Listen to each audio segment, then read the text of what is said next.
President Trump, frustrated that his national security aides have not given him any options on how the United States can leave the Iran nuclear deal, has instructed them to find a rationale for declaring that the country is violating the terms of the accord. American officials have already told allies they should be prepared to join in reopening negotiations with Iran or expect that the United States may abandon the agreement, as it did the Paris Climate Accord. And according to several foreign officials, the United States has begun raising with international inspectors in Vienna the possibility of demanding access to military sites in Iran where there is reasonable suspicion of nuclear research or development. If the Iranians balk, as seems likely, their refusal could enable Washington to declare Tehran in violation of the two-oil deal. Mr. Trump has enormous latitude to abandon the accord. It was never a treaty because President Barack Obama knew that opposition to the agreement in the Republican-dominated Senate was so great that he could never get the two-thirds majority needed for ratification. Instead, he made an executive agreement, one that his successor could eliminate by merely disregarding the accord's requirement to waive sanctions against Iran. Mr. Trump's instructions followed a sharp series of exchanges last week with Secretary of State Rex W. Tillerson, after Mr. Trump initially balked at certifying, for his second time since he took office, that Iran is in compliance with the agreement. He later reluctantly approved the certification. Mr. Trump had expected to be presented with options for how to get out of the deal, according to two officials, and in the words of one of them, he had a bit of a meltdown when that wasn't one of the choices. Mr. Trump himself made it clear he does not plan to let that happen again. "We're doing very detailed studies," he told the Wall Street Journal in an interview this week. Later, he added that when the next 90-day review of the deal comes around, mandated by Congress 2 years ago, I think they'll be non-compliant. His aides say they are not so sure of the outcome, and they described the studies Mr. Trump referred to as even-handed efforts to evaluate the costs and benefits of staying inside the deal, with its sharp limitations on Iran's ability to produce nuclear fuel for at least the next 9 years, versus abandoning it. Some concede that the diplomatic cost of abandoning the agreement would be high. The other parties to the agreement, Britain, China, France, Germany and Russia, do not share Mr. Trump's objections. If the United States withdraws support for the accord, it will be isolated on the issue, much as it is on the climate change agreement. But the president's mind seems made up. "Look, I have a lot of respect for Rex and his people, good relationship," he said of Mr. Tillerson. "It's easier to say they comply. It's a lot easier, but it's the wrong thing. They don't comply." Even longtime critics of the deal in Congress have their doubts about the wisdom of abandoning it.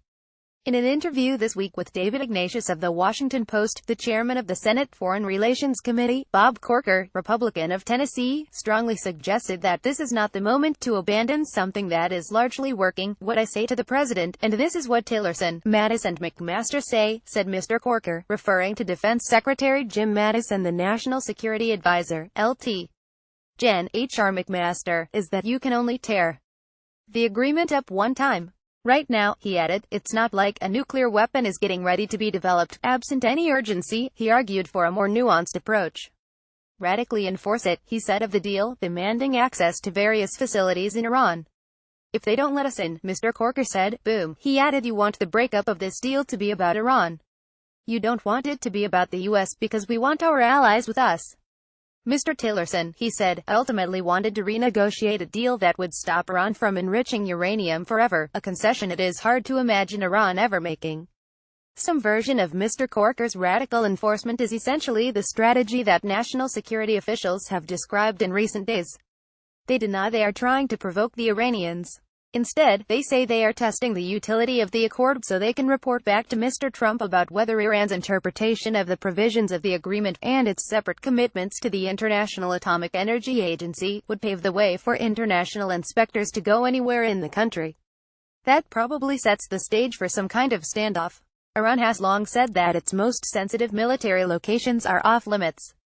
That issue came to a head in 2015 when international inspectors demanded access to Parchin, a military base near Tehran where there was evidence of past nuclear work. A compromise was worked out in which Iran took environmental samples itself, under surveillance by agency inspectors. The inspectors found little, but the precedent of how the inspection was carried out was cited by critics of the deal as evidence that the Iranians could hide work on uranium enrichment or other technology in off-limits military facilities. It is unclear whether American intelligence agencies possess evidence of potential violations that go beyond suspicions. Several senior intelligence officials have warned there are risks involved leaders in directing the international agency to specific locations, only to discover nothing nefarious. Such an outcome would have echoes, they caution, of the failed effort to find weapons of mass destruction in Iraq in 2003. One of Mr. Trump's complaints about the 2015 deal is that it covers only nuclear activity, not support for terrorism, or missile testing, or Iran's activities in Syria and Iraq. The State Department complained that an Iranian launch of a missile into space on Thursday violated the spirit of the nuclear accord. The missile test was the first by Iran since Mr. Trump took office. But such tests of what are essentially carrier rockets are not prohibited. The missile that was launched is known as a Simorgh, or Phoenix, which experts said was a copy of North Korea's UNH space launch vehicle. Iran's national news channel said the rocket was capable of placing satellites weighing up to 250 kilograms, or about 550 pounds, into a low Earth orbit of 500 kilometers, or about 300 miles. Nader Karimi Joni, a journalist close to the government of Iran's President Hassan Rouhani, said Thursday's launch was a reaction to the House of Representatives' vote on Tuesday approving a new round of sanctions against Iran. The Senate approved the bill Thursday night. Iran is boosting its missile capabilities in order to increase the accuracy, preciseness and range, Mr. Jones said. Iran will not stop the missile projects. In a sign of continuing struggles over Iran policy, the White House confirmed that Derek Harvey, the head of Middle East affairs on the National Security Council, was removed from his post on Thursday.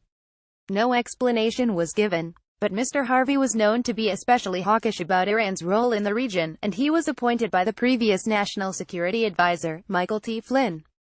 Mr. Harvey was widely reported to have been at odds with General McMaster, the current National Security Advisor, on Middle East policy. Follow David E. Sanger on Twitter at Sangernet.